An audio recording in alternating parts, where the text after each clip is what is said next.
وقال الكافرون هذا شيء عجيب أإذا ஏகனாகிய அல்லாஹுவை போற்றி புகழ்ந்தவனாக அவனால் எடுத்தறியப்பட்ட சைத்தான்களிலிருந்து பாதுகாவல் தேடியவனாக அந்த ஏகனுடைய நல்லொரு நமது முஸ்தபா ரசூலே கரீம் ஸல்லல்லாஹு அலைஹி வஸல்லம் அவர்கள் மீது அவர்கள் விட்டு சென்ற இஸ்லாத்தை தன் உயிர் கொடுத்து காத்த சத்திய சஹாபாக்கள் தாபீன்கள் தபோ தாபீன்கள் நல்லதை எடுத்துச் சொன்ன இமாம்கள் மீதும் குறிப்பாக இங்கே கூடி அமர்ந்திருக்கின்ற நம் அனைவர் மீதும் உண்டாவதாக. அன்புக்கினிய சகோதர சகோதரிகளே, அஸ்ஸலாமு அலைக்கும் வரஹ்மத்துல்லாஹி வபரகாத்துஹு. அல்லாஹுடைய மாபெரும் கிருபையால் அல்லாஹ் விதியாக்கி இருக்கின்ற இந்த நோம்பினுடைய 8ஆம் இரவிலே நாம் எல்லாம் இங்கே அமர்ந்திருக்கின்றோம். எல்லா புகழும் அல்லாஹ் ஒருவனுக்கே. இந்த தொடரிலே இஸ்லாமும் இல்லறமும் என்ற வகையிலே இஸ்லாம் இல்லறத்தை பற்றி என்ன சொல்லுகிறது, அல்லாஹ் இல்லற வாழ்க்கையை எப்படி நமக்கு விதியாக்கி இருக்கின்றான், எப்படியெல்லாம் அல்லாஹ் சொல்லித் தருகிறான். எல்லா மார்க்கங்களும் மதங்களும் தங்களுக்கிடையே உள்ள விஷயங்களை சொல்கின்ற போது இறைவனை அடைய வேண்டும் என்றால் முற்றிலுமாக இந்த உலக வாழ்க்கையில் இருந்து விடுபட்டு விட வேண்டும். இந்த உலக வாழ்க்கை இல்லாத அந்த உன்னதமான அந்த மறுமை வாழ்வுக்காகத்தான் எல்லாமே தவிர, இந்த உலக வாழ்க்கையை இழந்தால்தான் இறைவனிடம் பெற்றுக்கொள்ள முடியுமே தவிர, இல்லை என்றால் நம்மளால் இதை பெற்றுக்கொள்ள முடியாது என்பதை சொல்லுகின்ற போது இஸ்லாம் மட்டும்தான் மிக தெளிவாக சொல்லுகிறது. நீங்கள் இல்லற வாழ்க்கையில் இருந்தால்தான் உண்மையான அமல்களை நல்ல அறங்களை பெற்றுக்கொள்ள முடியும் என்று சொல்கிறது. நாம் அதையெல்லாம் தொடர்ந்து பார்த்து வருகிறோம். அதில் அல்லாஹ் தஆலா 13வது அத்தியாயத்திலே 38வது வசனத்திலே சொல்கிறான், நபிமார்களுடைய விஷயத்திலும் அல்லாஹ் தஆலா எப்படி மனைவிமார்கள் இல்லாமல் நபிமார்கள் இல்லை என்பதையே சுட்டி காட்டுகிறான். நாம் ஏற்கனவே பார்த்தோம், முதல் மனிதனாக படைக்கப்பட்ட ஆதம் அலைஹிஸ்ஸலாம் அவர்களுக்கு ஒரு துணையோடு அவ்வால் அலைஹிஸ்ஸலாம் அவர்கள் படைக்கப்பட்டார்கள். முதல் படைப்பே இரண்டாகத்தான் படைக்கப்பட்டது, ஜோடியாகத்தான் படைக்கப்பட்டது.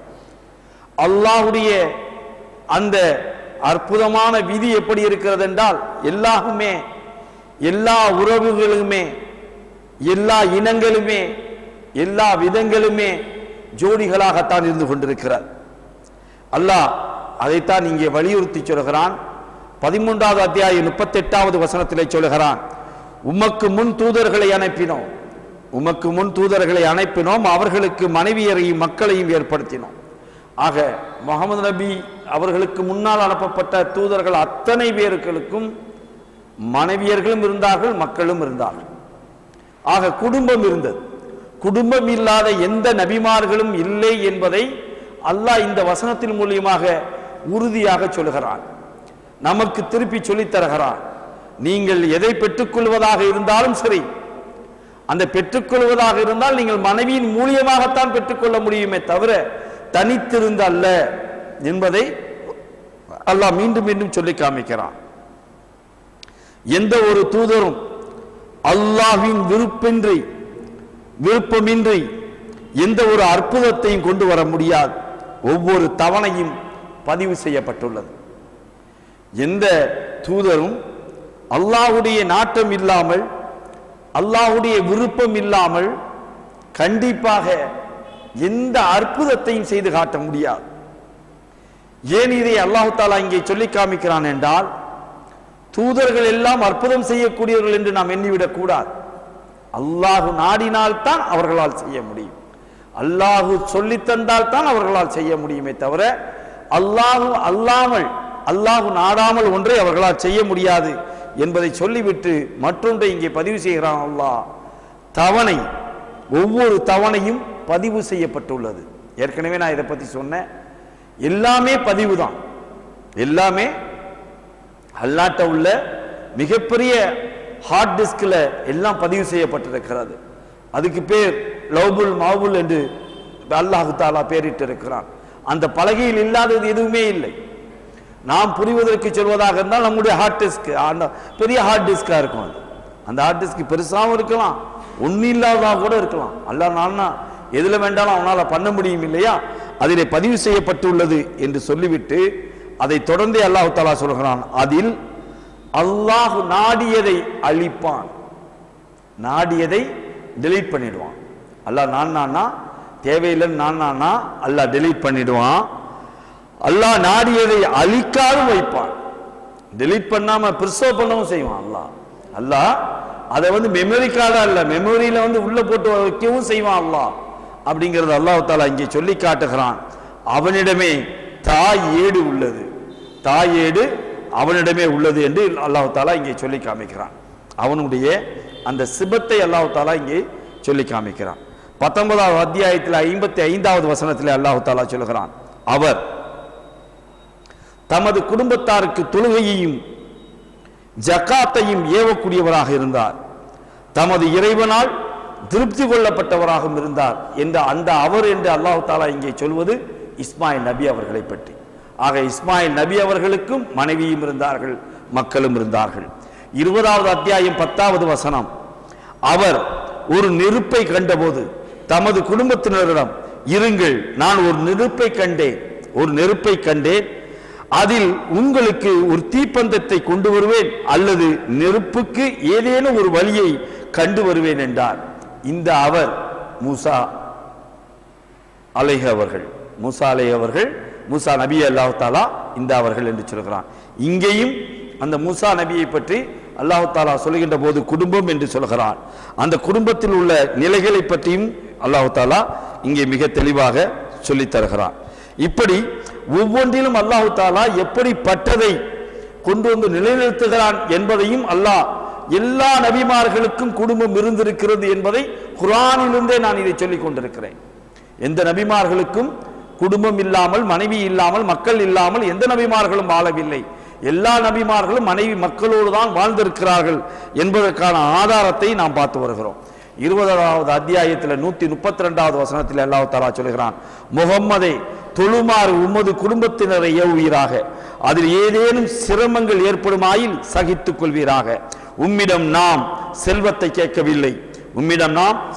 கேட்கவில்லை, நாமே உமக்கு செல்வத்தை அளிக்கிறோம் என்று அல்லாஹ் தஆலா சொல்லிவிட்டு இறை அச்சத்திற்கே நல்ல முடிவுண்டு என்று அல்லாஹ் தஆலா இங்கே முஹம்மது நபி அவர்களும் குடும்பத்தோடு வாழ்ந்தார்கள் என்பதை குர்ஆன் சொல்லுகிறது.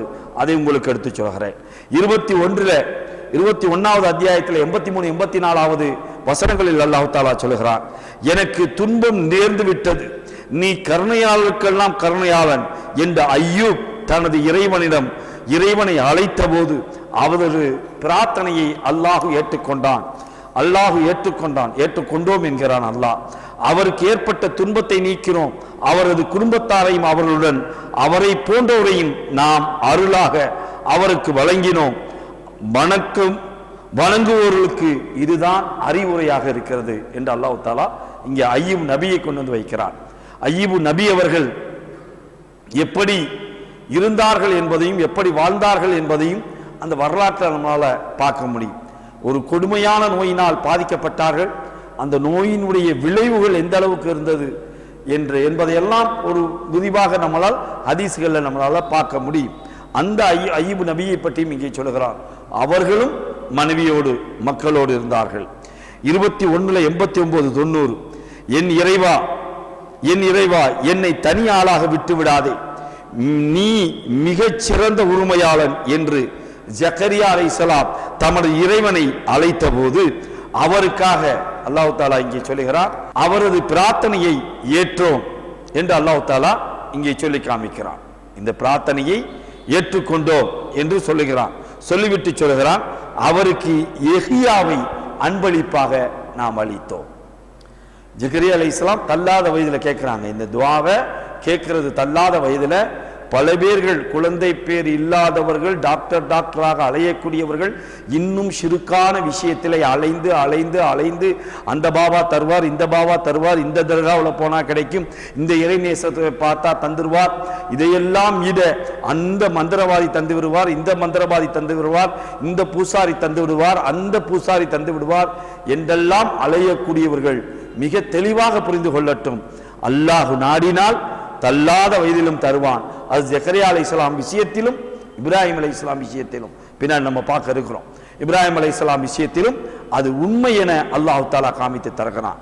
அல்லாஹ் இங்கே சொல்கிறான், அவருக்கு யஹ்யாவை அன்பளிப்பாக அளித்தோம், அவரது மனைவியை அவருக்காக குழந்தை பெறும் தகுதி உடையவராக ஆக்கினோம். இந்த அடுத்த விஷயங்க, மனைவியை குழந்தை பெறும் தகுதி உள்ளவராக ஆக்கினோம்.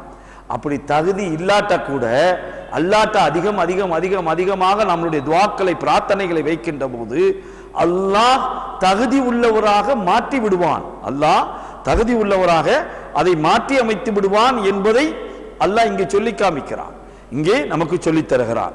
தகுதியுடையவராக ஆக்கினோம், அவர்கள் நன்மையை நோக்கி விரைந்து செல்வோராகவும் ஆர்வத்துடனும் அச்சமுடனும் நம்மிடம் பிரார்த்திப்போராகவும் இருந்தனர், நமக்கு பணிவோராகவும் இருந்தனர். அல்லாஹ் அடுத்த விஷயத்தை சொல்றான், பிரார்த்திப்போர் பணிவுடையோர். பிரார்த்தனை மிக முக்கியமானது. அந்த பிரார்த்தனை அல்லாஹ்விடம் மிகப்பெரிய இடத்திலே பெற்றுக்கொள்ளக்கூடியதாக இருக்கிறது. அந்த பிரார்த்தனை இல்லை என்றால் நம்மளால் எதையும் பெற்றுக்கொள்ள முடியாது. அல்லாஹ்விடம் அந்த பிரார்த்தனையை பெற்றுக்கொள்ளக்கூடியவர்களாக, அல்லாஹ்விடம் வைக்கக்கூடியவர்களாக, அதன் மூலியமாக பிரதிபலன்களை பெற்றுக்கொள்ளக்கூடிய நன்மக்களாக நாம் இருக்கிறோமா என்று பார்த்தால் கண்டிப்பாக இல்லையோ என்றுதான் என்ன தோன்றுகிறது. அல்லாஹ் பாதுகாக்கட்டும். அடுத்ததாக அல்லாஹ் தஆலா இங்கே சொல்கின்ற போது சொல்கிறான், அவர் நமக்கு பணியக்கூடியவராக இருந்தார், பணிவுடையவராக இருந்தார். பணிவு பணிவு பணிவு பணிவு பணிவு நம்மள்கிட்ட வர்றதெல்லாம் திமிரு திமிரு திமிரு திமிரு, ஆணவம் ஆணவம் ஆணவம், அகம்பாவம் அகம்பாவம், அநியாயம் அநியாயம். இதைத்தான் நாம் செய்து கொண்டிருக்கிறோம், இதைத்தான் நம்ம செய்துகிட்டு இருக்கோம். இதனுடைய விளைவுகள் என்ன? இதனுடைய விளைவுகள் என்ன? எங்க கொண்டு போய் விடுது? நமக்கு அல்லாஹ் தர நினைக்கக்கூடியதையும் நம்மளுடைய பிரார்த்தனையற்ற தன்மையினால் தடுக்கப்பட்டு விடுகிறதோ அல்லாஹ் பாதுகாக்கட்டும். ஏன்னா அல்லாஹ் அங்கே சொல்கின்ற போது சொல்கிறான், நாம் அழிப்போம், அந்த ஏடுகளில் உள்ளதை அழிப்போம், அழிக்காமலும் இருப்போம் என்கிறான். அல்லாஹ் அதை தரவும் செய்வான், தராமல் இருக்கவும் செய்வான். அதற்கான ஆற்றல் உள்ளவன் என்பதை நாம் புரிந்து கொள்ள வேண்டும். 21வது அத்தியாயத்தில் 91வது வசனத்தில் அல்லாஹ் தஆலா சொல்லி காமிக்கிறான், தமது கற்பை காத்து கொண்ட பெண்ணிடம், தமது கற்பை காத்து கொண்ட பெண்ணிடம் நமக்குரிய உயிரை ஊதினோம், நமக்குரிய உயிரை ஊதினோம், அவரையும் அவரது புதல்வரையும் அகிலத்தாருக்கு சான்றுகளாக ஆக்கினோம் என்று அல்லாஹ் தஆலா சொல்கிறான். யாருன்னு இவங்க புரியுதா? யார் இவங்க? மரியம் அலைஹிஸ்ஸலாம். மரியம் அலைஹிஸ்ஸலாம் கன்னிப்பெண். இங்க என்னடான்னா, இங்க ஜோடி ஜோடி ஜோடி ஜோடியா வர்றப்ப ஒரு இடத்துல ஜோடி இல்லாம போயிடுது. ஜோடி ஜோடியா அல்லாஹ் சொல்லிட்டு வர்றான், மனைவி மக்கள் மனைவி மக்கள் மக்கள் மக்கள் மனைவி மக்கள்ங்கிறான். இங்கே அந்த பெண்ணும் அந்த மகனும் தான் இருக்கிறார்கள். இங்கே ஜோடி இல்லை. இங்கே ஜோடி இல்லாமல் ஒன்றை அல்லாஹ் தஆலா உருவாக்கி காட்ட விரும்புகிறான். அல்லாஹ் உருவாக்குகிறான், ஒரு ஜோடியற்ற ஒன்றை உருவாக்குகிறான். அல்லாஹ் ஒரு அற்புதத்தை நிகழ்த்த விரும்புகிறான். அப்ப விரும்புறப்போ என்னுடைய உயிரைங்கிறான். இப்ப என்னுடைய உயிர்னு அல்லாஹ்வுடைய உயிர் அப்படி எடுத்துக்கொள்ள முடியாது. எல்லாமே அல்லாஹ்வுடையதுதான். இந்த குல்லும், இந்த உலகத்தினுடைய அனைத்தும் அல்லாஹ்வுடையதுதான். அல்லாஹ்வுடையதுதான் அனைத்துமே, எல்லாமே. இங்கே பிரத்யோகமாக சொல்லுகிறான், அந்த பெண்மணி, அதையும் கற்பை பாதுகாத்து கொண்ட அந்த பெண்மணி அந்த விஷயத்தை முன்வைக்கிறான். ஏனென்றால் மரியம் அலைஹிஸ்ஸலாத்தை பற்றி யூதர்கள் வைத்த அந்த மிக மோசமான வார்த்தை எதுவாக இருந்தது என்றால், அவர்கள் வேறு மாதிரி சென்று விட்டு வந்தவர்கள், வேறு யாருக்கோ பெற்றெடுத்த குழந்தை என்றெல்லாம் விமர்சனம் செய்தார்கள் யூதர்கள். ஆனால் அந்த யூதர்களைத்தான் இந்த கிறிஸ்துவ உலகம் நம்பிக்கொண்டிருக்கிறது. அந்த யூதர்களைத்தான் இன்றைக்கு கிறிஸ்துவ உலகம் நம்பிக்கொண்டிருக்கிறது.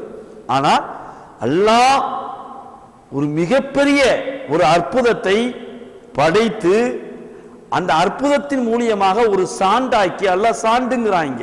மரியம் அலைஹிஸ்ஸலாத்தையும் அவர்களுடைய மகன் ஈசா அலைஹிஸ்ஸலாத்தையும் சான்றாக அல்லாஹ் தஆலா இங்கே கொண்டு வந்து நிறுத்துகிறான். சான்று என்று சொல்கிறான். அப்படி சான்று என்று சொல்லக்கூடிய நம்மளோடு தான் உண்மையிலே கிறிஸ்தவ உலகம் ஐக்கியமா இருக்கணும். ஐக்கியமா இருக்கிறதா யாரோடு இருக்கணும்னா நம்மள கூட தான் இருக்கணும். அதுக்குன்னே சூரத்துல் மரியம் ஒரு அற்புதமான அத்தியாயம், 19வது அத்தியாயம் சூரத்துல் மரியம் என்பது ஒரு அற்புதமான அத்தியாயம். அந்த அத்தியாயத்தில் அல்லாஹ் தஆலா மிக தெளிவாக எடுத்து வைக்கிறான். எப்படி அந்த குழந்தை பிறந்தது, எப்படி அது பிறப்பு, அதுவே பேச சொல்கிறான் அல்லாஹ் தஆலா. இப்படிப்பட்ட அற்புதத்தை எல்லாம் எடுத்து சொல்கிறான். இங்கே என்ன ஒரு விஷயம் இருக்கிறது என்றால், இப்படி மரபணுவை எடுத்து அந்த மரபணுவினுடைய இன்னொரு மரபணுவையும் சேர்த்து அவருடைய மரபணுவை இணைத்து அப்படியெல்லாம் பெற வைக்க முடியும் என்று ஒரு சயின்டிபிக் லெவல்ல ஒரு முயற்சி செய்யப்பட்டு டோலி என்று சொல்லக்கூடிய ஒரு ஆட்டை கூட விஞ்ஞான உலகம் செய்து காட்டியது. அது சில காலம் தான் அந்த ஆடு உயிரோடு இருந்துச்சு, செத்து போயிடுச்சு.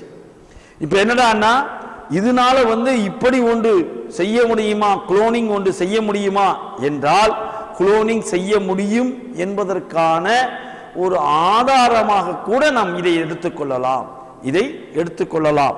மரியம் அலைஹிஸ்ஸலாம் அவர்களும் அந்த மகனுடைய பிறப்பையும், ஏனென்றால் மரியம் அலைஹிஸ்ஸலாம் அவர்கள் அந்த பெத்தெடுத்த போது அந்த குழந்தையோடு வெளியிலே வருகின்ற போது ஒட்டுமொத்த ஊராரும் நின்று கொண்டு அவர்களை கேள்வி கேட்கின்ற போது, என்னிடம் எதுக்கு கேட்கிறீங்க, என் குழந்தைகிட்ட கேளுங்கிறாங்க. குழந்தை எப்படி பேசுன்னு கேட்கிறாங்க. குழந்தை பேசி ஈசா நபி அந்த தொட்டில் பருவத்திலே பேசுறாங்க. நான் நபியாக அனுப்பப்பட்டுள்ளேன், டிக்ளேர். இது எப்படி முடியும் என்று ஒரு கேள்வி கூட எழும்பி நிற்கும். நமக்கு எழும்பி நிற்கும். இது உள்ளுக்குள்ள போனோம்னா இது வேற பக்கம் நம்ம போகணும். ஆனாலும் மரபணு, இப்ப என்கிட்ட இருந்து ஒரு மரபணு எடுக்கப்பட்டு இந்த மரபணுவோடு என்னுடைய இதையே இணைத்து அதை உருவாக்க நினைத்தால் அந்த மரபணுவினால் பெறப்படுகின்ற குழந்தை இருக்கிறது அல்லவா, ஒரு பெண்ணிடம் வைத்து அது பெறப்பட்ட குழந்தையாக இருந்தால், ஆனால் எப்படி இருந்தாலும் ஒரு பெண்ணுடைய கற்பப்பை தேவைப்படும். அந்த கற்பப்பை இல்லாமல், அந்த 3 இருள்கள் இல்லாமல், 3 சூழ்கள் இல்லாமல் ஒரு குழந்தை வெளியிலே வராது. எப்படி இருந்தாலும் பெண்ணுடைய கற்பப்பை தேவைப்படும். அந்த கற்பப்பையில வைத்து அந்த குழந்தை பெற்றெடுக்கப்பட்டால், இப்ப என்கிட்ட இருந்து என்னுடைய மரபணுவை எடுத்து அந்த சினைமட்டையோடு இணைத்து அது பெற வைக்கப்பட்டால் என்ன நடக்கும் என்றால்,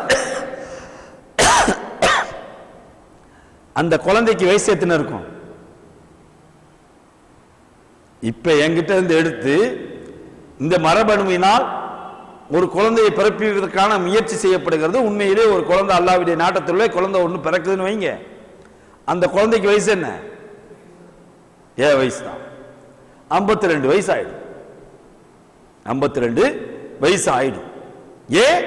என்னுடைய மரபணுவுக்கு 52 வயசு, என்னுடைய அணுக்கு 52 வயசு. இது எடுக்க முடியுமா? இப்படி எடுத்துத்தான் அந்த டோலியுடைய ஆடு அந்த ஆட்டிலேயே குட்டியை போட வைத்தார்கள். அந்த குட்டியும் பிறப்பிக்கப்பட்டது என்பது வரலாறு. இதையும் அதையும் நீங்கள் ஒப்பிட்டு பார்த்தீர்கள் என்றால் 53 52 வயசாகிற புள்ள பேசத்தானே செய்யும். மரியம் அலைஹிஸ்ஸலாத்துக்கு 20 வயசா இருந்துச்சுன்னா 20 வயசு புள்ள பேசுமா பேசாதா? பேசும். ரொம்ப ஈஸியா டெலி பண்ணிட்டு போயிடலாம். அல்லாஹ் எதையுமே சரி, அவனுக்கு ஈஸி, நமக்கு கஷ்டம். அவனுக்கு குன் குன் ஃபயக்குன் தான், நமக்கு குன் குன் ஃபயக்குன் இழுக்கணும். ஃபுல்லா இழுத்துரும். முடியுமான்னா முயற்சி செஞ்சுக்கிட்டே இருக்கணும். ஒரு கட்டத்தில் முடியும். முடிகிறப்ப கியாமத்து வந்துடும். இன்னா லில்லாஹி வ இன்னா இலைஹி ராஜிஊன். 28வது அத்தியாயத்தில் 27வது வசனத்தில் அல்லாஹ் தஆலா சொல்கிறான், 8 ஆண்டுகள் நீர் எனக்கு கூலி வேலை செய்ய வேண்டும். இப்ப கல்யாணத்தை பத்தி எல்லாம் பார்த்தோம்ல. இப்ப பார்த்ததுக்கு அப்புறம் கல்யாணம் முடிக்கிறத என்ன செய்யணும்? இந்த பல பேர் கேட்கிறப்ப மொஹரை பத்தி அல்லாஹ் தஆலா சொல்றான், எவ்வளவுன்னு சொன்னானோ சொல்லல. எவ்வளவுன்னு சொல்லணும்னா எவ்வளவு வேணாலும் கொடுக்கலான்னு அர்த்தம். எவ்வளவு வேண்டாலும் கொடுக்கலான்னு அர்த்தம். அது இவ்வளவுதான் கொடுக்கணும்னு அர்த்தம் இல்லை. ஆனா அவன் திருப்பி கேட்பான், வரதட்சணை கூடாதுன்னு இருக்கா? அடுத்த கேள்வி, வரதட்சணை கூடாதுன்னு அல்லாஹ் குர்ஆன்ல சொல்லியிருக்கானோ, அல்லாஹ்வுடைய ரசூல் சொன்னாங்களோ? இப்போ ரொம்ப புத்திசாலித்தனமான கேட்கக்கூடிய கேள்விகள் எல்லாம் இருக்கும். இங்க பாருங்க, 8 ஆண்டுகள் நீர் எனக்கு கூலி வேலை செய்ய வேண்டும் என்றது நிபந்தனையின் அடிப்படையில் எனது 2 புதல்விகளில் ஒருத்தியை உமக்கு மனமுடித்து தருகிறேன். நீர் 8 ஆண்டு கூலி வேலை செய்யணும். உங்கள்கிட்ட காசு இல்லைன்னா எனக்கு வேலை செய். 8 ஆண்டு கூலி வேலை செய்யணும். 8 ஆண்டுக்கு அப்புறம் என்கிட்ட 2 பொம்பளை பிள்ளைங்க இருக்கு. 2 பொம்பளை பிள்ளையில ஒரு பொம்பளை பிள்ளைய உனக்கு கல்யாணம் முடிச்சு தர்றேன் அப்படி நிபந்தனை போடுறார். நிபந்தனை மனமுடித்து தருகிறேன். 10 ஆண்டுகளாக முழுமையாக்கினால் உண்மை சார்ந்தது. அதுலயும் பாருங்க, ஏய் சிக்னல்ல பெட்ரோல் வேஸ்ட் ஆகாம பாத்துக்க. நீங்க பேங்கிள்ல வேஸ்டேஜ் போகாம பாத்துக்குங்க. ஆமா, உங்க டெய்லி வேர் பேங்கிள்க்கு எவ்வளவு வேஸ்டேஜ் கொடுத்தீங்க? 8%. லலிதால 3% தான். உற்பத்தி விலையில் தங்க நகைகள் லலிதாவில் மட்டுமே. பெட்ரோல்ல சேவ் பண்ணா நாட்டுக்கு நல்லது, பேங்கிள்ல சேவ் பண்ணா வீட்டுக்கு நல்லது.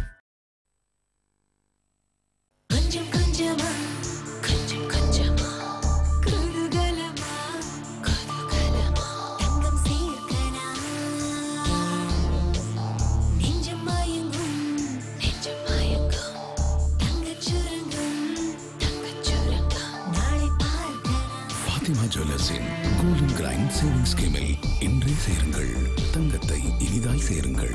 இத்திட்டத்தில் செய்கூலி சேதாரம் இல்லை. Fathima jewellers. NSC Post Road Husainiya jewellers. தரமான தங்க நகைகள், புது டிசைன்கள், அன்பான உபசரிப்புக்கு Husainiya jewellers. Husainiya jewellers 168 NSC Post Road, Chennai 79. கண்கவர் அணிகலன்களின் சாம்ராஜ்யம் ஹூர்லின் கவரிங். அழகின் அழகிற்கு ஆனந்த ஆபரணம். ஹூர்லின் கவரிங். எண்ணற்ற மாடல்கள், எண்ணங்களுக்கு ஏற்ற டிசைன்கள். ஹூர்லின் கவரிங். மங்கையரின் மனங்களின் ஹூர்லின் கவரிங். இப்பொழுது பரபரப்பான விற்பனையில் பண்டிகை கால சிறப்பு தள்ளுபடி. Velachery main road, Thandeeswaran bus stop near Velachery, Chennai 42. Phone number 04422431446 900322295. அந்த நல்லவருக்கு எவ்வளவு பெரிய பேராசை பாருங்க. 8 ஆண்டு தான் ஒப்பந்தம். நீ 10 ஆண்டு கூலி வேலை செஞ்சாலும் அது உண்மை சார்ந்தது. சரி செஞ்சுக்கோ, சொல்றோம்ல, கொடுக்குறோம் நல்லா கொடுத்துக்கோ அப்படிங்கிறோம்ல.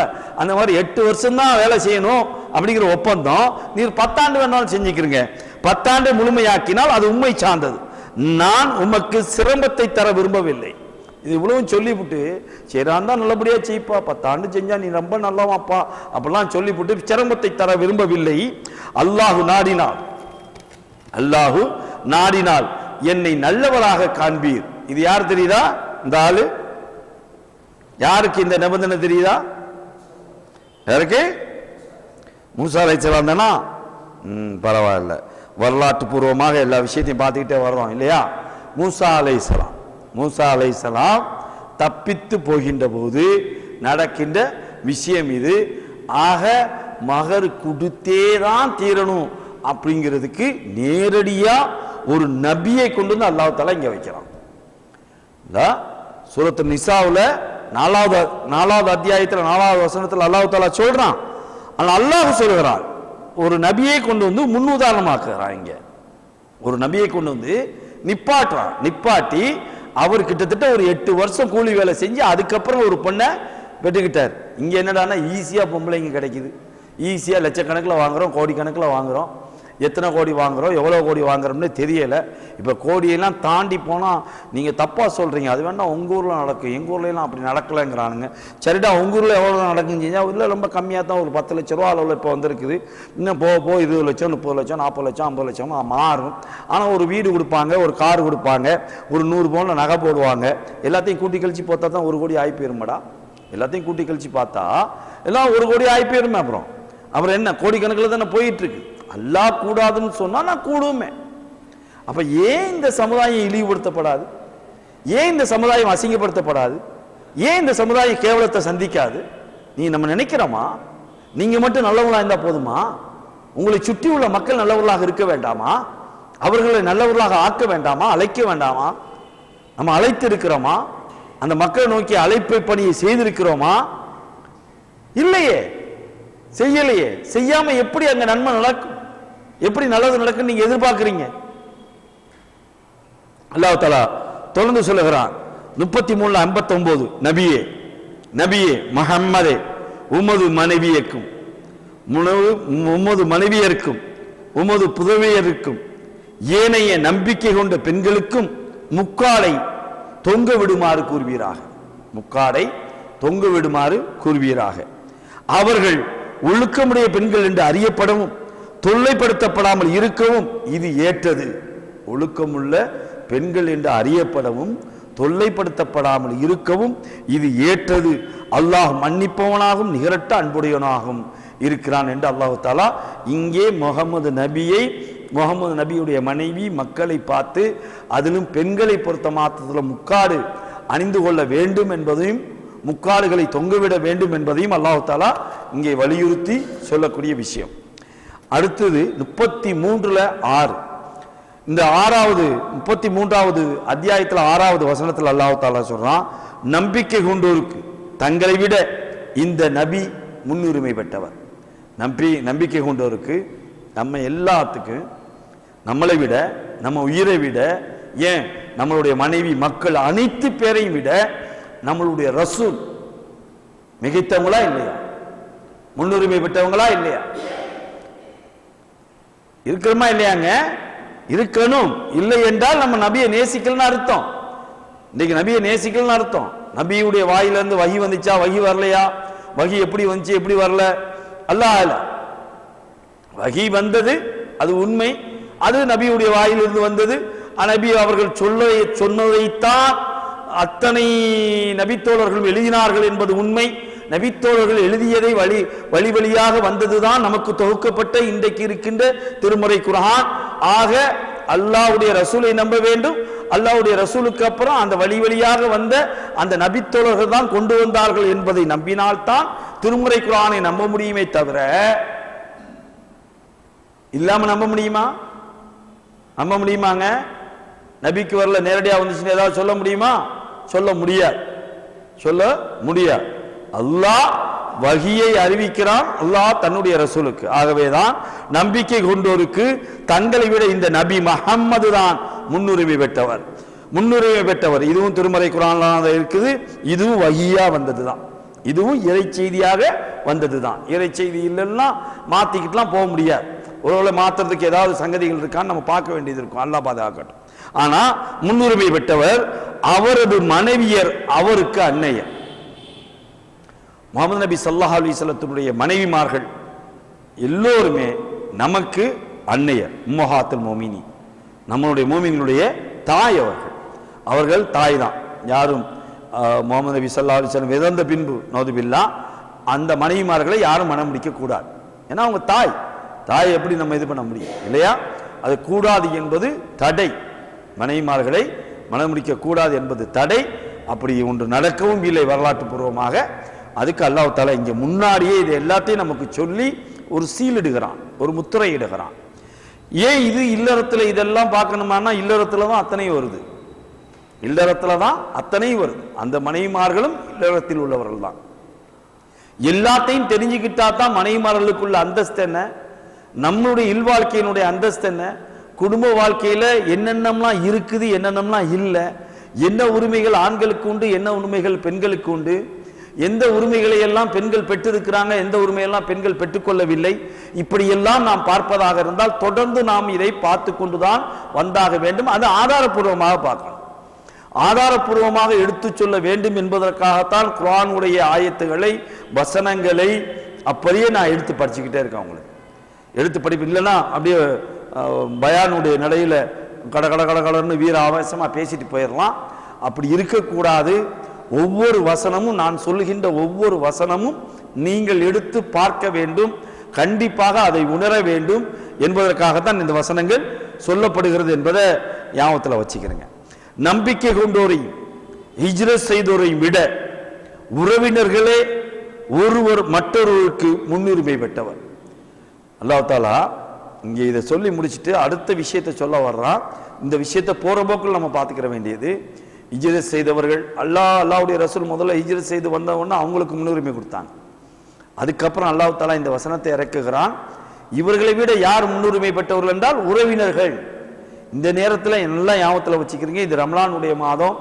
இந்த நேரத்தில் நிறைய பேர் ஜக்காக்களை கொடுக்கக்கூடியவர்களாக இருப்பீங்க. அப்படி ஜக்காத்தை நீங்கள் கொடுக்கக்கூடியவர்களாக இருந்தால் உங்களுக்கு முன்னுரிமை பெற்றவர்கள் உங்களுடைய உறவினர்கள். ஞாபகத்தில் வச்சுக்கிறேங்க. உங்களுடைய உறவினர்கள் முதல்ல அவங்க தான் சேஃப்கார்டு ஆகணும், அவங்களத்தான் பாதுகாக்கணும். இரத்த உறவுகள் பேணப்பட வேண்டும். அதை அல்லாஹ் தஆலா வலியுறுத்துகிறார். உறவினர்களே மற்றவர்களை விட முன்னுரிமை பெற்றவர்கள். நீங்களாக உங்கள் நண்பர்களுக்கு உபகாரம் செய்தால் தவிர, நீங்க உங்க நண்பர்களுக்கு கொடுக்க விரும்புறீங்களா அது கொடுத்துக்கிறீங்க. ஆனால் முன்னுரிமை பெற்றவர்கள் யார், உரிமை பெற்றவர்கள் யார் என்றால் நம்முடைய உறவினர்கள் என்பதையும் இந்த நேரத்தில் நம்ம தெரிஞ்சுக்கிறோம். அல்லாஹ், இது அல்லாஹ்வின் வேதத்தில் உள்ளது, இது பதிவேட்டில் எழுதப்பட்டிருக்கிறது. எல்லாமே ரெக்கார்டட். எதுவுமே ரெக்கார்ட் பண்ணப்படாத எதையும் அல்லாஹ் தஆலா சொல்வதே இல்லை. ஒட்டுமொத்த குர்ஆனும் அதுல உள்ள ரெக்கார்டு தான். அந்த ரெக்கார்டை தான் அல்லாஹ் தஆலா நமக்கு எடுத்து தர்றோம். அந்த ரெக்கார்டை தான் நீங்கள் நானும் இப்ப கேட்டுக்கிட்டு இருக்கோம், பாட்டுக்கிட்டு இருக்கோம் எல்லாம். 51வது அத்தியாயத்தில் 26வது வசனம். 51வது அத்தியாயத்தில் 26வது வசனம். இந்த பிள்ளை பேர்களை பற்றி கவலைப்படக்கூடிய அத்தனை பேர்களுக்கும் இந்த வசனம் நேரடியாக, மிக நேரடியாக பதில் சொல்லுகிறது. மிக நேரடியாக அல்லாஹ் தரக்கூடியவன், அல்லாஹ்விடம் கேளுங்கள்.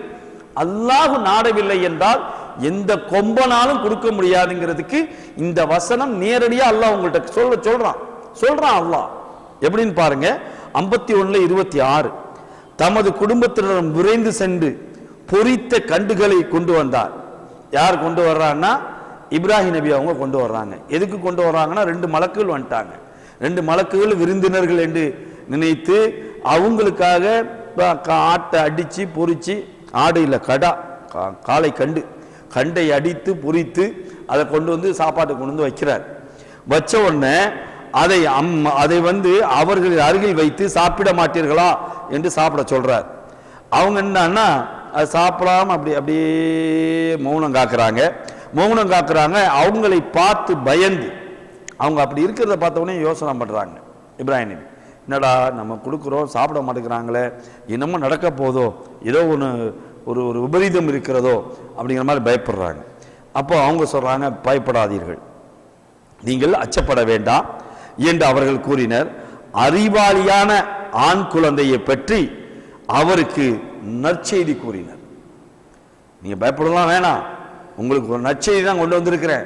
அது என்ன செய்தினா, உங்களுக்கு ஒரு அறிவாளியான ஒரு ஆண் குழந்தையை அல்லாஹ் தருவான் அப்படின்னு சொல்றார்.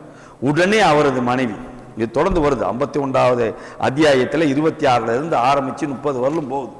அவங்களுடைய மனைவி என்ன செய்யறாங்க, சப்தமிட்டவர்களாக வந்து, சப்தமிட்டு பயங்கரமா சத்தம் போட்டு வந்து ஓண்டு வந்து முகத்தில் அடித்துக்கொண்டு நான் மலட்டு கிளவி ஆயிட்டேன். அப்பனா எவ்வளவு வருஷம் ஆயிருக்குன்னு பாத்துக்கிறீங்க, எத்தனை வருஷம் போயிருக்குன்னு பாத்துக்கிறீங்க. அத்தனை வருஷம் குழந்தை இல்லாம இருந்திருக்காங்க. அத்தனை வருஷம் குழந்தை இல்லாம, ஏன்னா மலடுன்னு தன்னைத்தானே சொல்லிக்கிறாங்க பாருங்க. அந்த அம்மா மலடுன்னு தன்னைத்தானே சொல்றாங்க. தன்னைத்தானே சொல்லுகின்ற அளவுக்கு அங்க நிலைமை மோசமா இருக்கு. அந்த அளவுக்கு பாதிக்கப்பட்டிருக்கிறாங்க, குழந்தை இல்லாம இருந்திருக்கிறாங்க. அந்த நேரத்துல தான் சொல்றாங்க, எனக்கா, நான் மலடாயிட்டேன், எனக்கு ஒரு பிள்ளையா அப்படின்னு சொல்றாங்க. அதற்கு அவர்கள், அப்படித்தான் உமது இறைவன் கூறினான், அவன் ஞானமிக்கவன் அறிந்தவன். ஒரு ரப்பு நினைச்சா எது வேண்டால் நடக்கும். அவன் ஞானமிக்கவன், அவன் அறிந்தவன் என்பதை என்று புரிந்து கொள்ள வேண்டும் என்பதற்காக இந்த வசனங்களை நாம் உள்வாங்க வேண்டும். ஆகவே குழந்தை பேர் கிடைக்காத என் சகோதரிகள் இருப்பீர்கள் என்றால் தயவு செய்து அல்லாட்ட முன்வைங்க. அல்லாஹ் தருவான், அல்லாஹ் நாடுவான், கவலைப்படாதீங்க. அந்த எந்த காலகட்டம் நமக்கு தெரியாதை தவிர கண்டிப்பாக கிடைக்கும். கிடைக்கலன்னா அது அல்லாத ஒன்றை அல்லாஹ் நாடுகிறான்னு நினைங்க.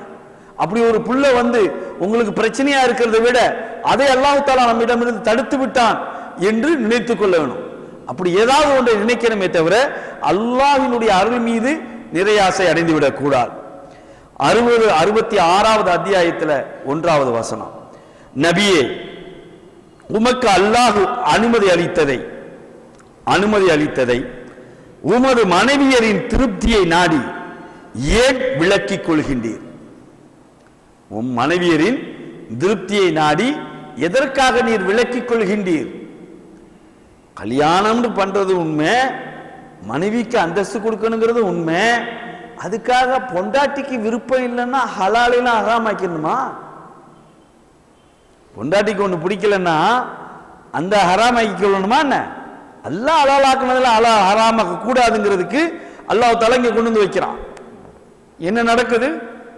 நபிகள் நாயகம் ஸல்லல்லாஹு அலைஹி வஸல்லம் வாழ்க்கையில நம்ம ஏற்கனவே பார்த்ததுதான், இருந்தாலும் திருப்பி பார்க்க வேண்டியது இருக்கு. அந்த தேன் இருக்கு பாருங்க, அந்த தேனை குடிச்சிட்டு வருவாங்க ரசூலுல்லாஹ். அந்த தேனுடைய வாடை எனக்கு ஒரு மாதிரி அடிக்கணும். இன்னொரு அவங்க யாருங்கிறத நீங்க உள்ள போய் பார்த்துக்கிறீங்க, அதை சொன்னா இன்னும் கொஞ்சம் நீண்டுக்கிட்டே போகும். மனைவியர்கள்ல இளம் மனைவி அவங்களும் இன்னும் ஒரு மனைவி சேர்ந்து 2 பேரும் சேர்ந்து என்ன செஞ்சாங்க, இந்த தேன் வந்து அந்த ஒரு மாதிரி ஸ்மெல் அடிக்குது அப்படின்னு ஒன்று அல்லாஹ்வுடைய ரசூல் சொல்லிட்டாங்க, இனிமே நான் தேனை குடிக்க மாட்டேன் அப்படின்னு சத்தியமிட்டு சொல்ற அளவுக்கு போயிட்டாங்க. அல்லாஹ் தஆலா அதைத்தான் இங்கே கண்டிக்கிறான். அது ரொம்ப ரொம்ப தேவையான இடத்துல கண்டிக்கிறான். எந்த விஷயத்தையும் அல்லாஹ் நமக்கு தந்திருக்கின்ற அருள் இருக்கின்ற செய்திருக்கின்ற எந்த விஷயத்தையும் மனைவிமார்கள் சொல்லிவிட்டார்கள் என்பதற்காக நீக்கிக் கொள்வதற்கு எந்த அனுமதியும் இல்லை என்பதை இந்த இடத்துல நம்ம சட்டமா பெற்றுக்கொள்ளணும். இந்த இடத்துல என்னவா எடுத்துக்கணும், நம்ம மனைவிமாருக்கு பிடிக்காம தான் இருக்கும். நம்ம சினிமாவுக்கு போக மாட்டோம், மனைவிமார்களுக்கு பிடிக்காது. மனைவி சினிமாவுக்கு போற மனைவியா இருந்தா பிடிக்காதுல்ல, பிடிக்காம இருக்கும். நம்ம வந்து ஊராய்த்தனமா செலவு பண்ண மாட்டோம், மனைவிமார்களுக்கு பிடிக்காது. மனைவிமார்களுக்கு எந்த மனைவிக்காது கம்மியா சில மனைவிமார் நல்ல மனைவிமாரெலாம் இருக்கிறாங்க, அந்த மாதிரிலாம் இருக்காங்க. ஒண்ணுமே கொடுத்தா கூட வாங்காத மனைவிமாரெலாம் இருக்காங்க. அல்லாஹ் அந்த மாதிரிலாம் நமக்குலாம் தந்திருக்கிறான். அந்த மாதிரி மனைவிமாரெலாம் இருக்கிறாங்க. என்ன ஆனா சில மனைவிமார்கள் என்ன லெவலு, என்னத்தை என்ன கல்யாணம் முடிச்சு என்னத்தை செஞ்சு என்னத்தை வச்சிங்க, ஏதாவது ஒரு பட்டு புடவை உண்டா, ரமலான் உண்டா, ரமலான் வந்துருச்சு இந்த ஆரம்பிச்சிடும், இப்பவே பஞ்சாயத்து ஆரம்பிச்சிடும். நல்லிக்கு போறதா, சென்னைக்கு போறதா, என்ன சென்னை சில்க்ஸுக்கு போறதா, நல்லிக்கு போறதா, அதுக்கு போறதா, குமரனுக்கு போறதா, இதுக்கு போறதா, எதுக்கு போனா நல்லா இருக்கும், எதுல புதுசா வந்திருக்குது, அதுலயும் புதுசா வந்திருக்குல்ல, புது கலரா எது வந்திருக்குது, அதுல ரூபா நோட்டா எவ்வளவு நோட்டு பெரிய நோட்டா வந்திருக்குது. அந்த ஆதி காலத்துல எல்லாம் ஒரு 1000 ரூபாய் 1500 ரூபாய்க்கு பட்டுன்னு சொல்லி எடுத்துட்டு வருவாங்க. அந்த பட்டு அப்போவே பெருசா பேசப்படும். இன்னைக்கு என்னடான்னா 50,000 ரூபாய்க்கு எடுக்கிறாங்களாம். 50,000 ரூபா தானா, அது என்ன பட்டு அப்படிங்கிறாங்க. 50,000 ரூபாய் பட்டு இன்னைக்கு பெருசா படலை. என்ன இந்த மாதிரி அநியாயத்துக்கு போய் செலவு பண்ண சொல்லுவாங்க. அந்த நேரத்தில் அவங்களுக்கு கட்டுப்படணுமா? தேவையில்லைங்கிறான் அல்லாஹ். எல்லாம் தேவையில்லைங்கிறான். சும்மா ஊதாரித்தனமா பண்றதுக்கெல்லாம் விட்டு கொடுக்காதீங்க, அதுல தெளிவாதீங்க. இதுதான் என்னால முடியும், இதுதான் செய்ய முடியும், அதை செய்யுங்க, அதுதான் கொடுக்க முடியும், அதான் கொடுங்க. அதுக்கு அல்லாஹ் தஆலா இங்க நான் அனுமதி அளித்ததை நீ யாரு ஹராமாக்கிக்கிறன்னு அல்லாஹ் தஆலா கேட்கிறான். அப்புறம் நாம் திருப்தியை நாடி ஏன் உமது மனைவியை திருப்தியை நாடி ஏன் விலக்கிக் கொள்கிறேன்? அல்லாஹ் மன்னிப்பவன் நிகரற்ற அன்புடையவன். நான் மன்னிச்சிட்டேங்கிறான் அல்லாஹ். அல்லாஹ் தன்னுடைய ரசூலுடைய விஷயத்துல மன்னித்து விட்டேன் என்கிறான். இதை கூட வகியில வந்து பாத்தியலா, வகியில வந்து எப்படிப்பட்ட வகி வந்திருக்கு பாத்தியலான்னு கூட நம்ம சொல்ல முற்படலாம். அல்லாஹ் பாதுகாக்கட்டும். ஆனா வந்து அந்த வகி வந்து இறைவன் புறத்தில் இருந்துதான் வந்திருக்கிறது என்பதற்கான ஆதாரமாகவும் இதுதான் இருக்குது. தனி மனிதன் சொல்லவில்லை, அவர் அல்லாஹ் சொன்னதைத்தான் மக்கள் மத்தியில் கொண்டு வந்து வைக்கிறார். அதை தவிர வேற ஒன்றையும் சொல்லவில்லை, தானாக கற்பனை செய்து கொண்டு வந்து சொல்லவில்லை. ஏனென்றால் தன்னை பத்தி அல்லாஹ் கண்டிக்கிறான். அந்த வசனத்தை எது கொண்டு வந்து வைக்கணும், அவர் வைக்கவே தேவையில்லையே இல்லையா? இப்போ அந்த மாதிரி விஷயங்களை ஃபுல்லா நம்ம பார்க்கணுங்கிறதுக்காகவும் அதே நேரத்தில் மனைவியர்கள் விஷயத்தில் நாம் எப்படி நடந்து கொள்ள வேண்டும் என்பதற்கும் இதை நம்ம ஆதாரமாக எடுத்துக்கொள்ள வேண்டும். 66ல் 5வது வசனம், உங்களை அவர் விவகாரத்து செய்துவிட்டால் உங்களை விட சிறந்த முஸ்லிம்களான நம்பிக்கை கொண்ட கட்டுப்பட்டு நடக்கின்ற திருந்திக் கொள்கின்ற வணக்கம் புரிகின்ற நோன்பு நோக்கின்ற விதவைகளையும் கன்னியர்களையும் மனைவியர்களாக அவரது இறைவன் மாற்றித்தரக்கூடும். அல்லாஹ் இங்க வார்னிங் பண்றான். இங்கேயும் என்ன நடக்குது? ரசூல் ஸல்லல்லாஹு அலைஹி வஸல்லம் கிட்ட எல்லா நபி என்ன சொல்லும் உம்மஹாத்துல் முஃமினீன்களும் அத்தனை மனைவிமார்களும் சேர்ந்து என்ன செஞ்சாங்க, ஒரு சின்ன ஒரு போர்க்கொடி தூக்கிட்டாங்க. ரொம்ப பெரிய போர்க்கொடிலாம் இல்லை, சாப்பாடு பூவாக்கு இல்லை, சாப்பாடு சரியா இல்லை, சாப்பாடு கூட தரமாட்டீங்களாங்கிற லெவலுக்கு உள்ள ஒரு போர்க்கொடி, ஒரு பிரச்சனைகள் அப்படி வர்றப்ப அல்லாஹ் தஆலா அதையும் ஒரு போர்டு போடுறான். நீங்கள் உங்களை ரத்து செய்து விடுவார், அவர் விவாகரத்து செய்து விடுவார். விவாகரத்து செய்துட்டு மாத்திரம் இல்லை, உங்களை அல்லாத அல்லாஹ் தஆலா சிறந்த முஸ்லிம்களை நம்பிக்கை கொண்ட கட்டுப்பட்டு நடக்கின்ற, அப்ப கட்டுப்படாம இருந்துக்காங்கன்னு அர்த்தம். கட்டுப்பட்டு நடக்கின்ற, திருந்திக் கொள்கிற, திருந்தி நடக்கின்ற, வணக்கம் புரிகின்ற, நோம்பு நோக்கின்ற விதவைகளையும் கண்ணியையும் விதவையும் கண்ணியையும் மனைவியராக அவரது இறைவன் மாற்றி தரக்கூடும். நினைச்சிட்டு இருக்கீங்களா? அல்லாஹ் நினைச்சா இதெல்லாம் நடக்கும் அப்படிங்கறத சொல்லிவிட்டு, இது என்ன நமக்கு என்ன நமக்கு அதுல ஒரு பாடம். என்ன பாடம்? ரொம்ப ஓவரா போனாங்களாக்கே, ரொம்ப ஓவரா இருந்தாங்களாக்கே என்ன செய்யணும்? அதுக்காக போட்டு அநியாயத்துக்கு வேற எதையாவது ஒரு முடிவு எடுத்துடக்கூடாது, தப்பு தப்பா ஏதாவது பண்ணிடக்கூடாது, தப்பு தப்பானா வேற மாதிரி முடிவுக்கு போயிடக்கூடாது.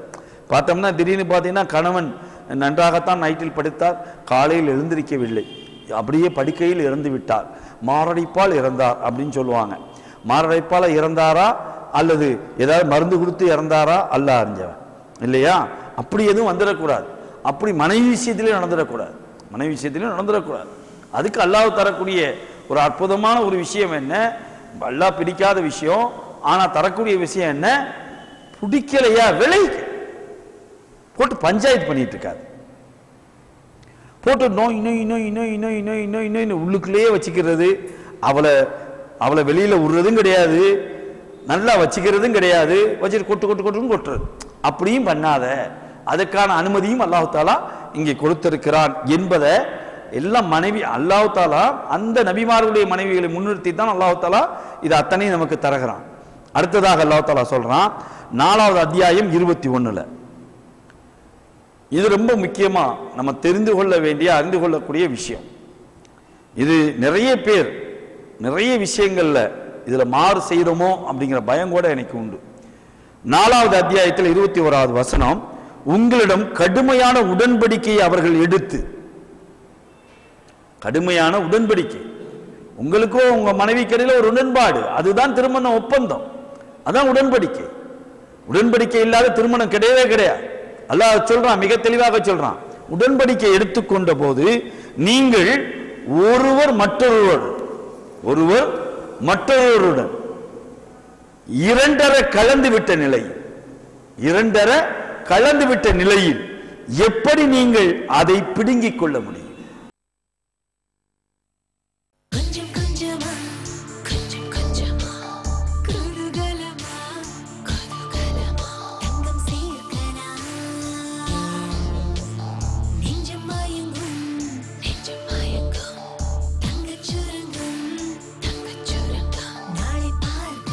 ஃபாத்திமா ஜுவல்லர்ஸின் கோல்டன் கிரைண்ட் சேவிங் ஸ்கீமில் இன்றே சேருங்கள், தங்கத்தை இனிதாய் சேருங்கள்.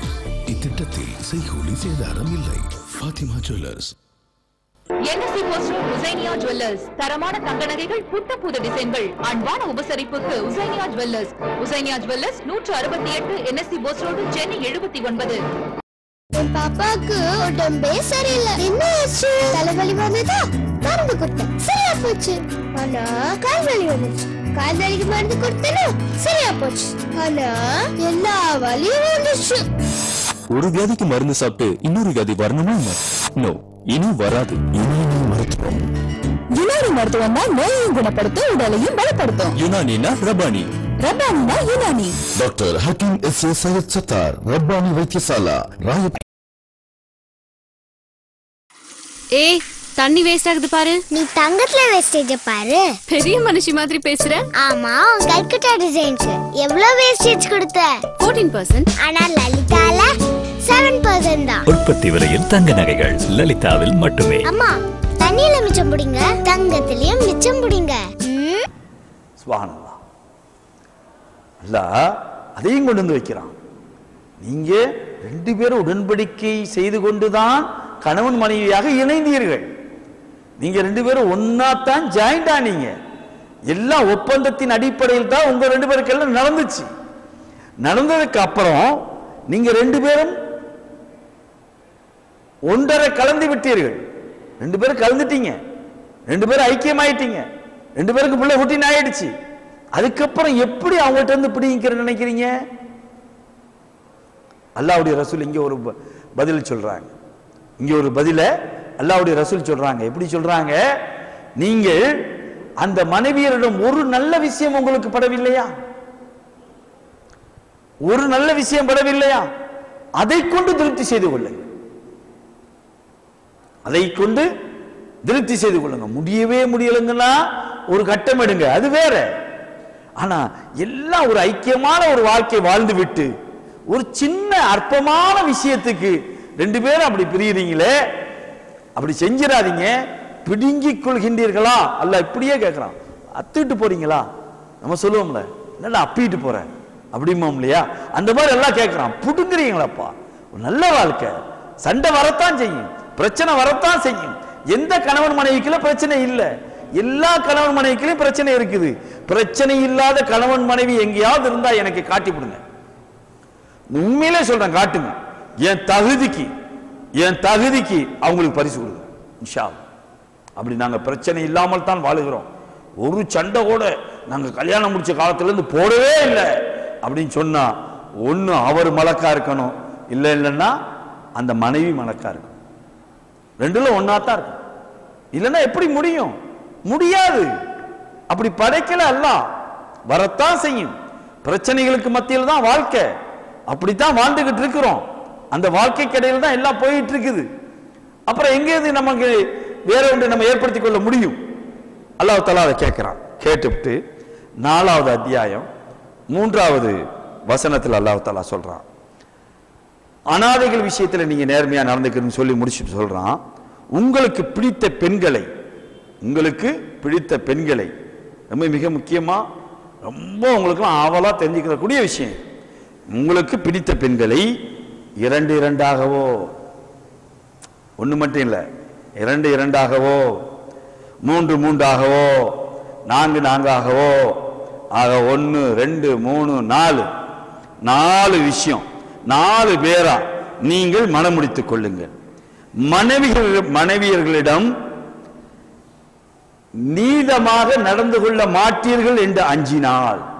அங்க கொண்டு வந்து வைக்கிறான் ஆப்பு. நம்ம அந்த பாதியை மட்டும் எடுத்துக்கிறது. அல்லாஹ் சொல்லிட்டான்ல, 1 1 2 2 2 3 3 3 4 4. நம்ம ஒருத்தர், நமக்கெல்லாம் தெரிஞ்ச ஒருத்தர், நம்ம பக்கத்திலே வாழ்ந்துட்டு இருக்கக்கூடிய ஒருத்தர் 4 முடிச்சுக்கிறார். 4 முடிச்சிட்டு 4 நட்டாத்துல நிக்குது. 4 கல்யாணம் முடிச்சிருக்காருங்க. ஒரு மனைவியோட கூட நிம்மதியான வாழ்க்கை கிடையாது. ஒரு மனைவியோட கூட நிம்மதி. எல்லாருக்கும் தெரிஞ்ச மனுஷன், இங்க தொலை வரக்கூடிய மனுஷன். என்ன 4 பேர், இப்போ வர்றான்னு தெரியல என்ன, ஆனா 4 பேர், 4 பேர்ல ஒரு பொண்டாட்டியே தலாக் பண்ணியாச்சு. இன்னா லில்லாஹி வ இன்னா இலைஹி ராஜிஊன் அனுப்பியாச்சு. 2வது பொண்டாட்டிக்கு தெரியாம அடுத்த பொண்டாட்டி எல்லாரும் சேர்ந்து கல்யாணம் பண்ணி வச்ச பொண்டாட்டி. அதுக்கப்புறம் என்ன இவரா பார்த்து இன்னொரு கல்யாணம் பண்ணிக்கிட்ட பொண்டாட்டி. இப்படி இப்ப என்னடான்னா சமீபத்தில் நின்று பேசிக்கிட்டு நிற்கிறாரு, குசுன்னு. என்ன தலைவா, ஏதாவது புதுசா ஏதாவது பண்ண போறீரா அப்படின்னு. இல்ல இது பார்க்கலாம் அப்படின்னு தான் இருக்கிறேன். அசால்ட் ஆகி போச்சா உங்களுக்கு? மனைவிங்கிறவ என்ன உங்களுக்கு என்ன கேலி கூத்தா? என்ன உங்க போக பொருளா? நீங்க என்ன வேண்டாலும் பண்ணலாமா? அடிமைகளா உங்களுக்கு? மனைவிகள்னா அடிமைகளா? அல்லாஹ் அப்படி ஆக்கவே இல்லை. அவங்களுடைய ரைட்ஸ் எல்லாம் இருக்குது.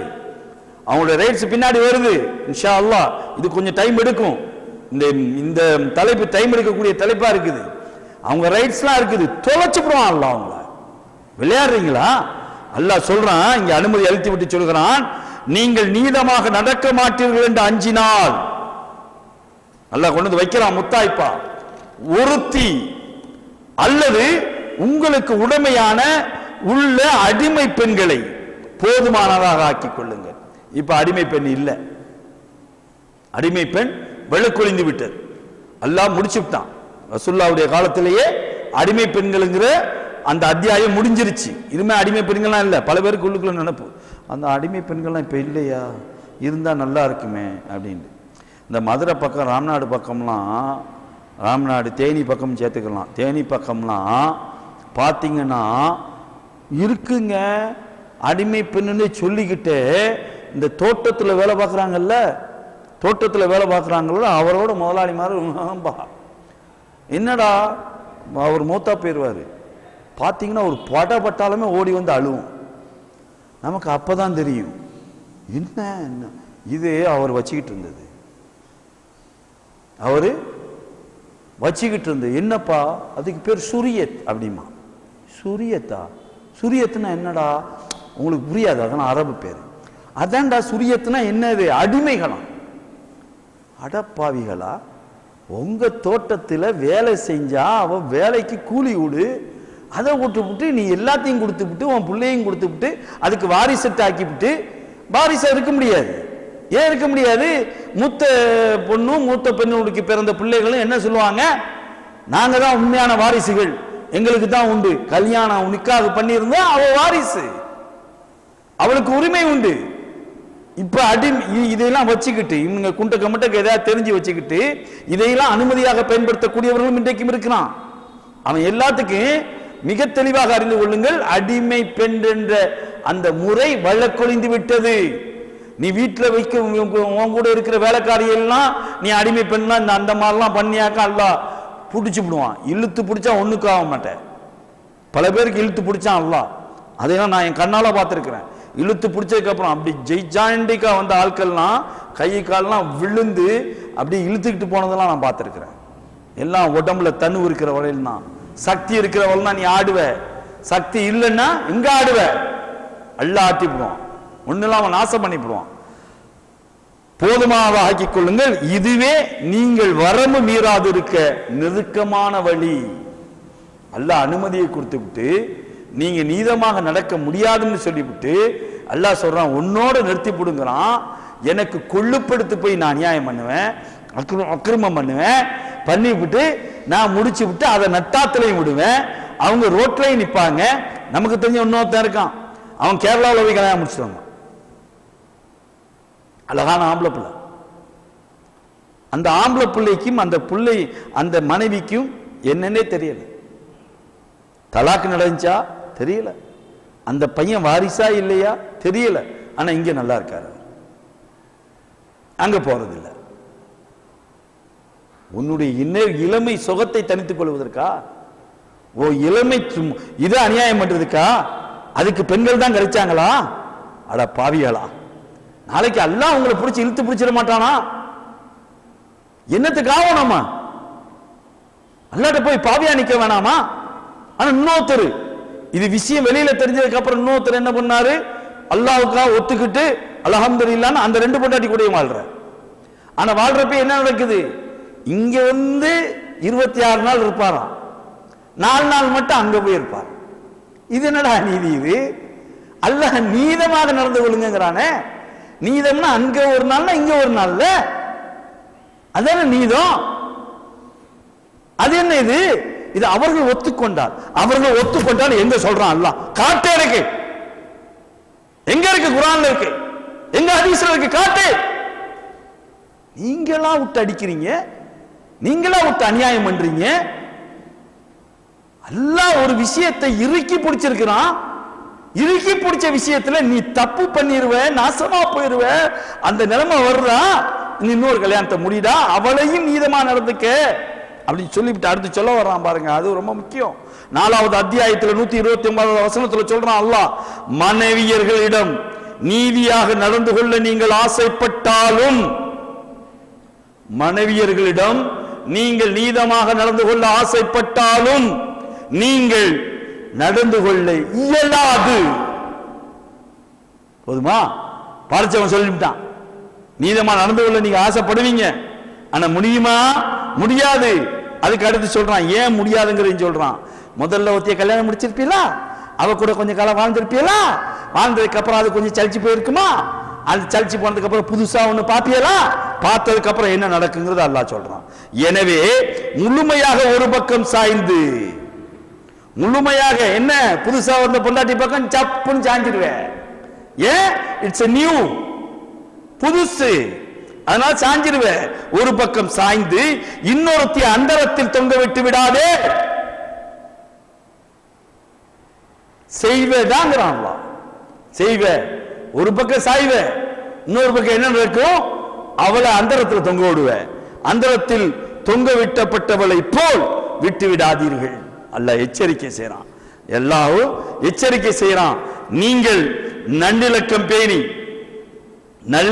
பேணி இறைவனை அஞ்சினால் அல்லாஹ் மன்னிப்போனாகும் நிகரற்ற அன்புயினமாகவும் இருக்கிறான் என்று அல்லாஹு தாலா இவ்வளவு தெளிவாக தீர்மானமாக அல்லாஹ் நம்மகிட்ட சொல்லி இருக்கக்கூடிய விஷயம் இது.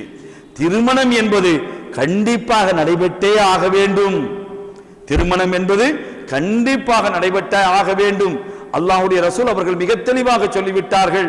அதே போல அல்லாஹ் திருமறை குர்ஆன் முழுவதும் சொல்லிவிட்டான், முழுமையாக சொல்லுகிறான். அல்லாஹ்வுடைய அத்தனை ரசூல்மார்களும் அத்தனை நபிமார்களும் திருமணம் செய்து கொண்டார்கள் என்பதை அல்லாஹ் தஆலா சொல்லிட்டான். எத்தனை நபிமார்களை பற்றி அல்லாஹ் திருமணத்தை குறிப்பிட்டிருக்கிறானோ அவங்க அத்தனை பேரையும் உங்கள்கிட்ட நான் குறிப்பிட்டுட்டேன். யார் யாருக்கெல்லாம் திருமணம் நடந்துச்சு குறிப்பிட்டுட்டேன். ஆக ஈசா நபிக்கும் திருமணம் நடக்கவில்லைன்னு சொல்ல முடியாது. ஏனென்றால் உமக்கு முன் சென்ற நபிமார்களுக்கும் திருமண மனைவி மக்களோடு வாழ்ந்தார்கள் என்று அல்லாஹ் தஆலா சொல்லிவிட்டான். அதனால ஈசா நபிக்கும் திருமணம் நடந்திருக்க வேண்டும் நமக்கு தெரியாது, அவ்வளவுதானே தவிர எல்லா நபிமார்களுக்கும் திருமணம் நடந்தது. அதே போல் நமக்கும் திருமணம் கண்டிப்பாக நம் மீது கடமையாக்கப்பட்டிருக்கிறது.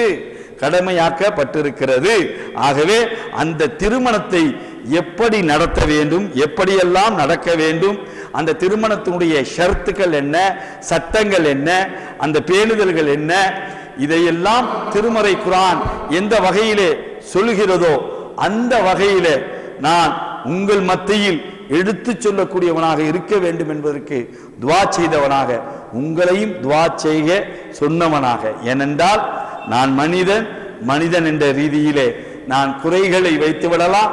இன்னும் திருமறை குர்ஆனிலே விடுபட்டு ஏதாவது இருந்ததென்றால் அதையும் எனக்கு சுட்டி காட்டுங்கள்.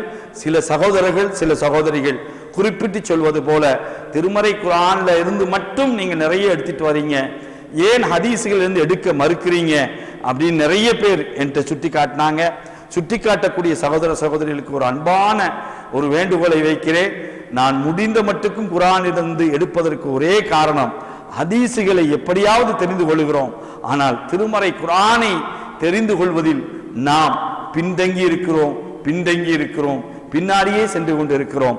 ஆகவே திருமறை குர்ஆனுக்கு முக்கியத்துவம் கொடுங்கள், அதற்கு விளக்கமாக ஹதீசுகளை எடுத்துக்கொள்ளுங்கள், நபி ஸல்லல்லாஹு அலைஹி வஸல்லம் வாழ்க்கை முறைகளை எடுத்துக்கொள்ளுங்கள்.